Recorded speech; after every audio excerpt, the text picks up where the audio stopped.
Welcome to our new format, Cloud Industry Forum presents TWF, with the help of our friends at Disruptive Live here. We've moved our news section to our Cloud Industry Forum blog, and so this is our new style video podcast where we're going to interview a guest each week. I'm David Terrar. I'm the CEO of the Cloud Industry Forum, which is a not-for-profit trade body that champions and helps accelerate the adoption of cloud technology and services. If you want to find out more about us, we're at cloudindustryforum.org. I'm at DT on X. I'm David_Terrar on Threads. You can find me on LinkedIn. My guest today is the founder of a Cloud Industry Forum member called Escrow London. We'll be talking about software escrow and data and cybersecurity and malware and legal stuff and the cloud software landscape. So, Evan Lever, welcome to the show. Thank you very much. Can you introduce yourself and your company? Okay, so I'm Evan Lever. I grew up in Australia. Yeah. I now live in London. Escrow London is my baby. Set it up in 2015. And what Escrow London is, it's a software escrow company. So traditionally, software escrow was the storage of source codes in trust. So if something would happen to a software developer, the end user would be able to access that code in the unlikely event of a bankruptcy or something like that. Obviously, a lot has moved on in the cloud world. And that essentially is our business today, really focused on the cloud and providing continuity solutions in the cloud should something happen to a software vendor. No, that's all fascinating, but tell me a bit more about your background and what triggered you to start Escrow London? Okay, so as I said, I was in Australia. I was a little bit bored at the age of 24, and I thought I'd move over to Israel. It was a big high-tech scene at the time. And together with my business partner, Anthony, who's also a business partner in Escrow London, we set up DataBank, which was an off-site data storage company where we would store backup tapes underground in a vault, and it was a DRP service. And we grew that business over a period of 15 years, eventually becoming the largest data storage company in Israel.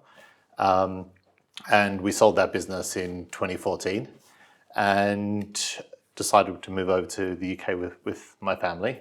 And what I could see in the landscape, more and more enterprise companies were adopting cloud-hosted or SaaS-hosted solutions. And what they would ultimately need as they gain more confidence in the cloud is continuity solutions should something happen to the software vendor. So out of that, Escrow London was born. Very much in a focus of making life as easy as possible for the software vendor. So we automate as much as possible. For example, we take code deposits directly from the Git repos of the software developer. In the old days, organizations were burning the code to disk and sending it in the mail. Obviously, a lot has happened. So we're very much in the forefront of innovation within this industry. Fascinating, because I mean, if you turn the clock back to before the cloud time, and you've got, everyone had servers that they managed or a data center that they managed, and back then, putting your software in escrow was just part of the procedure in the process. And now we've got to the software as a service cloud area. I kind of hear a lot less talked about it. Why is that? Okay, so it's an interesting aspect. And what we see now is organizations are waking up and asking those questions because it's a logical question.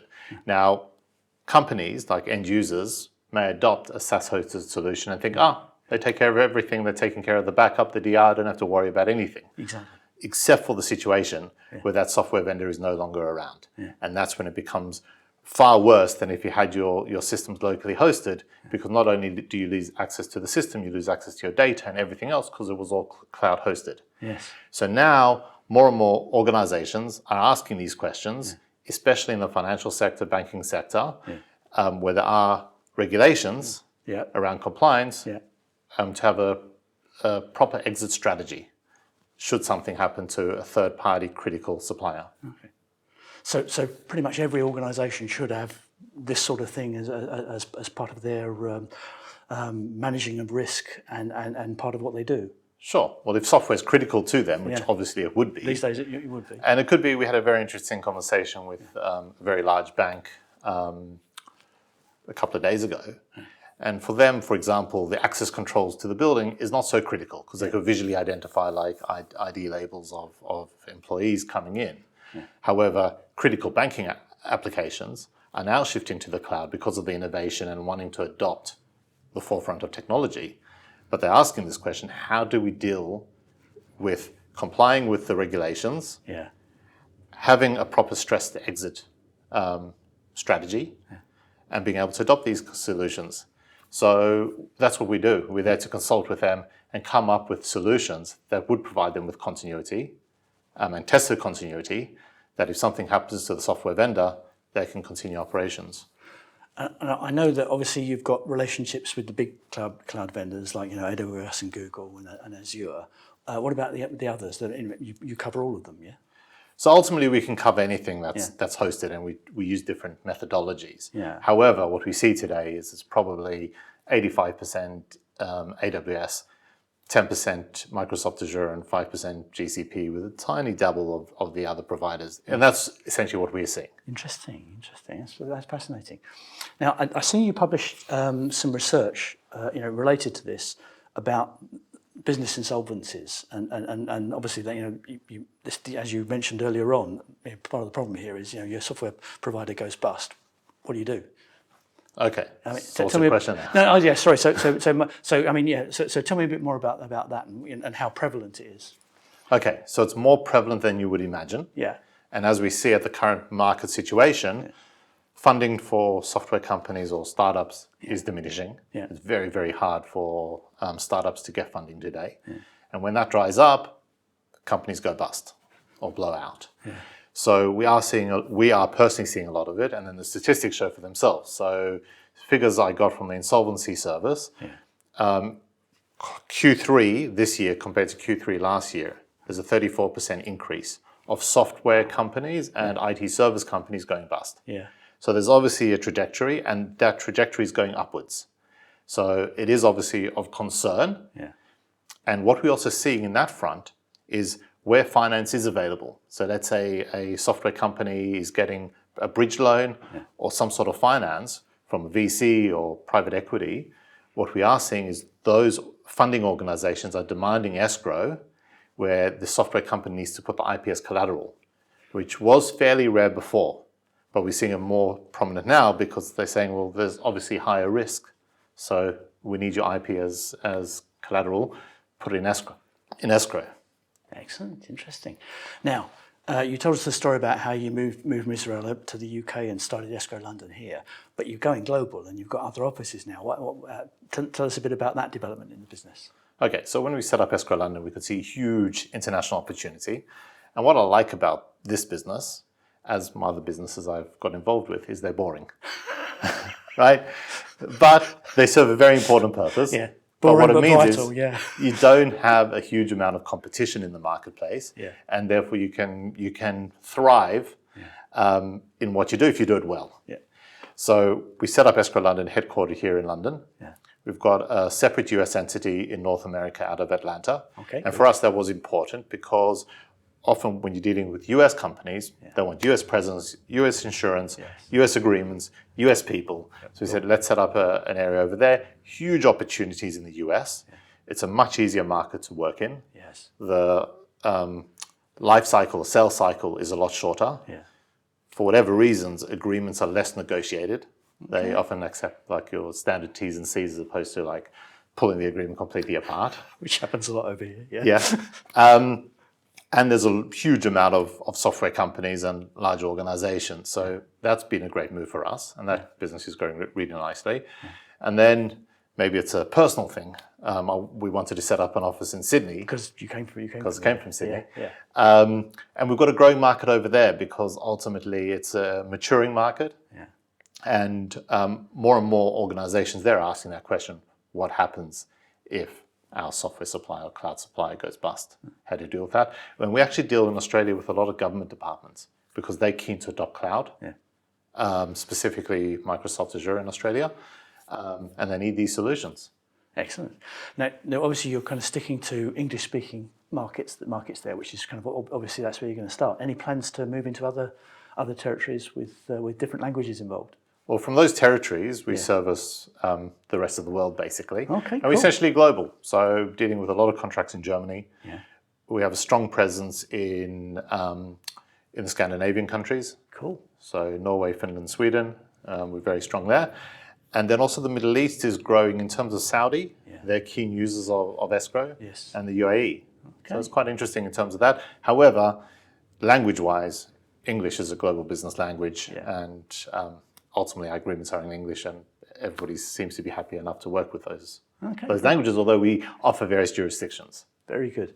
Now, I noticed that you've got yourselves onto G-Cloud and that marketplace. Tell us a bit about how difficult that was. Is it working for you?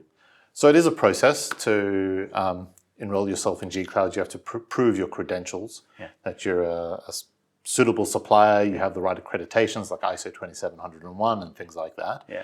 But it makes the procurement process with government departments a lot easier because you've cut through the red tape. They can work, government departments can work with you without going through a whole tender process under a certain value, and that's beneficial. And actually, in New South Wales, in Australia, we've also been certified there in a similar platform, so it makes procurements a lot easier.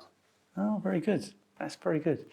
Now, in 2023, when we're speaking now, I can't avoid asking you a question about Gen AI. This is the year of generative AI. I mean, it was a year old. ChatGPT was launched yesterday, a year ago. How much has that affected your business? Do you use it yourself, or what's changed? Okay, so it's an interesting question. I don't know a huge amount about Gen AI. I do personally use it with ChatGPT when I'm coming up with ideas of, let me write something. Let's try to do, like say, a press release, see what it comes out with. It's actually pretty good. That's lots of people are telling me the same thing, exactly that. So that's quite unique. It's not perfect, so you have to then use it to modify it.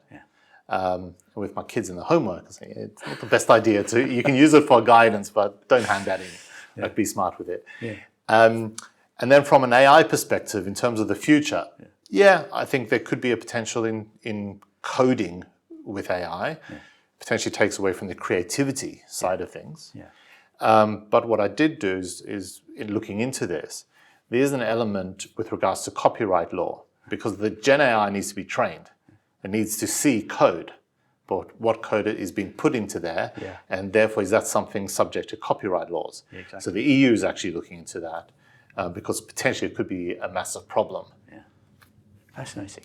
Now, we've covered a lot of ground today, and this is almost my last question. If for our audience you were going to sum up the 2 or 3 things you wanted them to take away from today's talk, what would they be? Okay. If you're using a critical SaaS-hosted solution, or any solution for that matter, put it in escrow, because ultimately who knows what could happen to that software vendor.